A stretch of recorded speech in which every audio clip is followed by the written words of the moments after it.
My journey into food research started when I was getting interested in how European integration impacts on everyday life of people, and I realized that almost anything that Europeans eat and drink today is regulated by the European Union. Especially since the year 2000, when new food legislation was created by the European Union as a reaction against things that had gone dramatically wrong around the BSE crisis and other food scandals. The EU General Food Law was instituted and then implemented in all the member countries.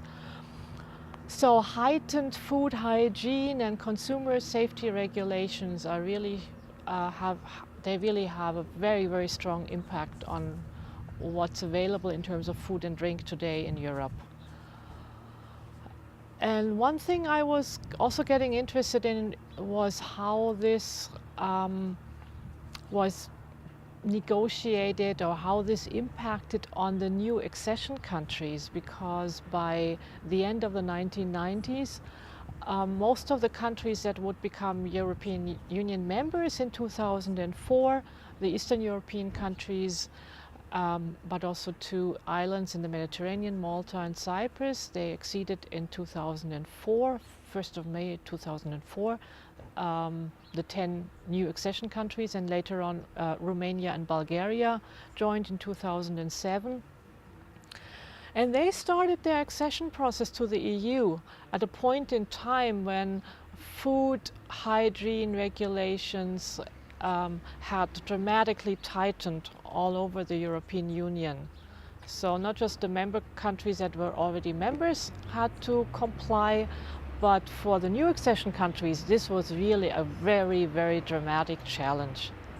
Well, actually, this is not limited to Cyprus or to the European Union, because food hygiene has been, one could say, the classic intervention point of the nation state.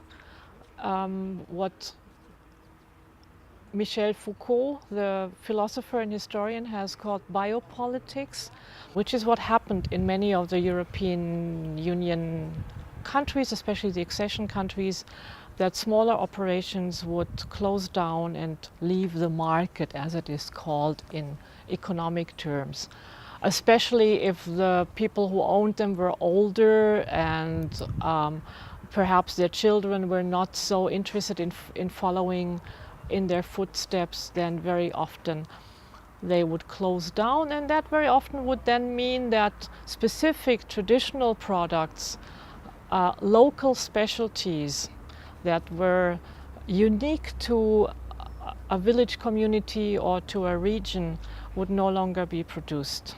Partly in some countries, when I talked to officials in the Ministry of Agriculture in the Republic of Cyprus, I asked them about the fact that when EU accession happened, 120 cheese-making establishments, all of them very small, in villages, had to close down. 120 doesn't sound like a whole lot, but Cyprus is a very small country with less than 1 million inhabitants, so 120 was actually a huge number. And the official I talked to, he was very, very high in the hierarchy of the ministry. He looks at me and says, "Who says we need so many small establishments anyway? I don't think small establishments are a good thing because they're not competitive." So, and I think that's a very important point, because European Union's economic policy always has a bias towards large-scale industrial operations. So the new food hygiene regulations of the EU could be implemented without so many problems by big factories in cheese production, in dairy production. The smaller operations, they couldn't do it, and in that case, the ministry had also neglected making European funds available to them to make the transition. So In that case, it was to the advantage of big industrial corporations. And what happened in Cyprus was what they call, euphemistically, they call it consolidation, meaning that only large-scale players are left on the market and the smaller businesses, they all disappear. Halloumi was a case study that it is a case study ongoing that I'm doing since the early 2000s, actually before EU accession already in Cyprus. It's a cheese that is indigenous to the island of Cyprus. It was traditionally made of goat's and sheep's milk, or sometimes in some areas of goat's milk only. Originally, it was something that almost any Cypriot housewife, farmer's wife, used to know how to make. Groups of women used to get together. They used to pool the milk that they got from the few sheep and goats that they had, and they would cook cheese in the kitchen, the cheese kitchen of one of the women in the neighborhood.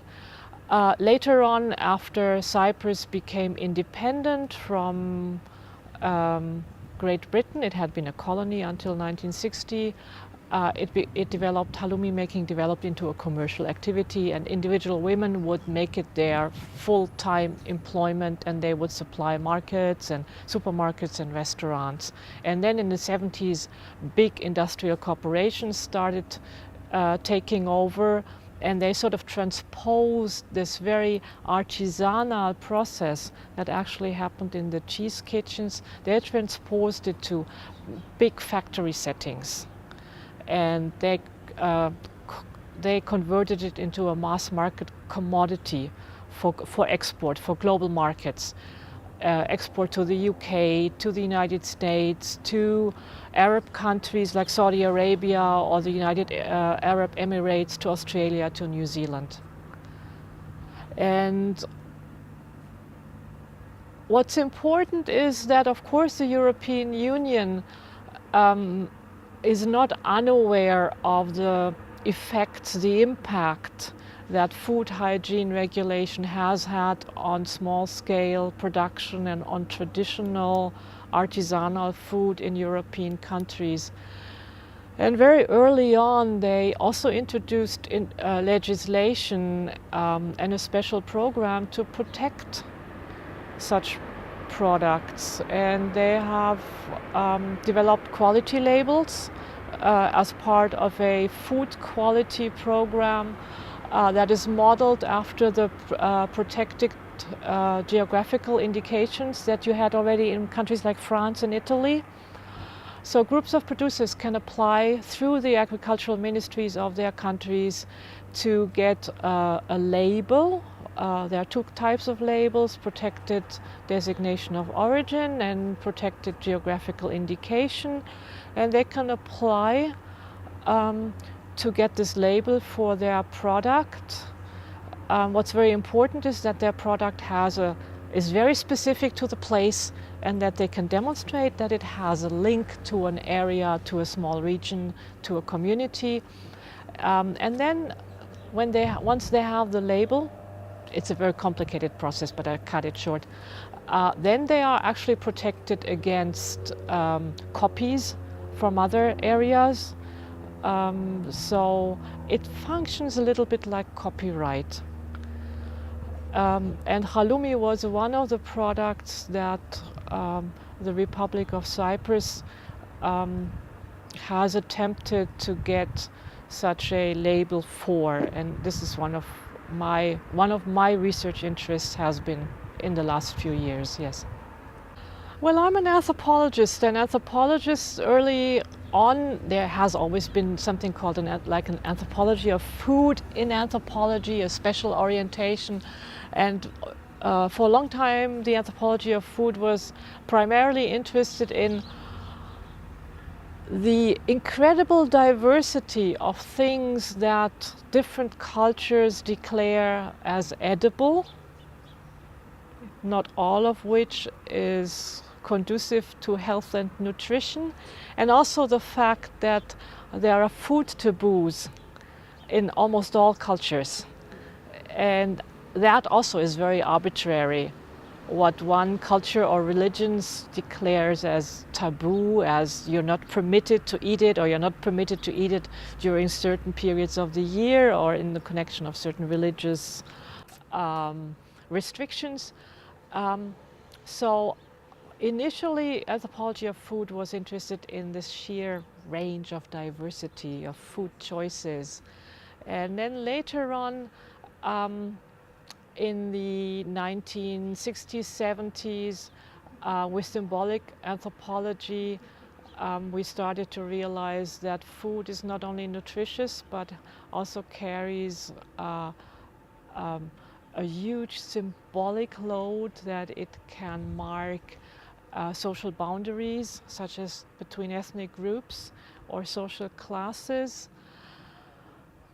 And then starting, I would say, in the 80s or well into the 90s, the socioeconomics of food production, of globalization, really came to the foreground of the anthropology of food.